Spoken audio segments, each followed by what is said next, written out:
Bonjour et bienvenue aujourd'hui à bord du nouveau Scénic. Alors nouveau puisque c'est la 4e génération du célèbre monospace Renault qui est apparu en 1996. Alors pour cette nouvelle génération, Renault change un peu la donne, c'est-à-dire qu'on oublie extérieurement l'aspect un peu monospace pour se rapprocher d'un style SUV qui est bien tendance en ce moment. Donc voilà, c'est un look plutôt dynamique qui se rapproche un peu de celui du Captur. À l'intérieur, les change aussi. Vous voyez la planche de bord, totalement moderne, empruntée à la Mégane. On retrouve ici le grand écran tactile. Derrière, en termes de modularité, c'est pareil, fini les sièges amovibles et indépendants. On se retrouve avec une banquette 2 tiers 1 tiers coulissante. On gagne, d'après Renault, en volume de coffre, près de 26 cm3 par rapport à l'ancienne génération. En revanche, les places arrière, on vérifiera avec les mesures du labo, mais il se peut qu'on perde un peu. Pour le reste, on retrouve donc plutôt un monospace qui tranche vraiment par rapport à la concurrence et qui se rapproche des SUV, mais avec beaucoup d'aspects pratiques.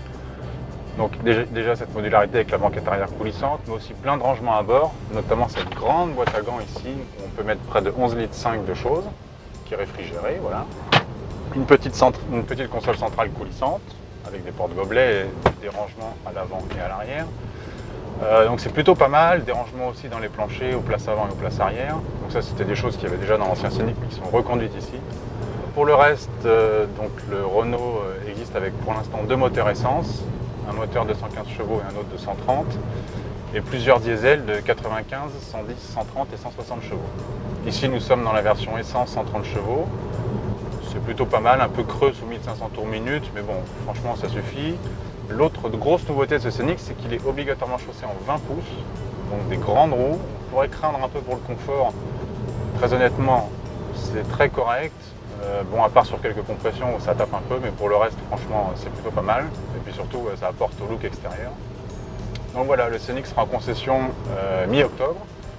Ses tarifs débutent à 23 700 € en essence et à 25 200 en diesel. Et pour cette version TCE 130 très bien équipée, il faut compter 29 200 €. Et en attendant d'aller le voir en concession, vous pouvez le retrouver dans Autoplus.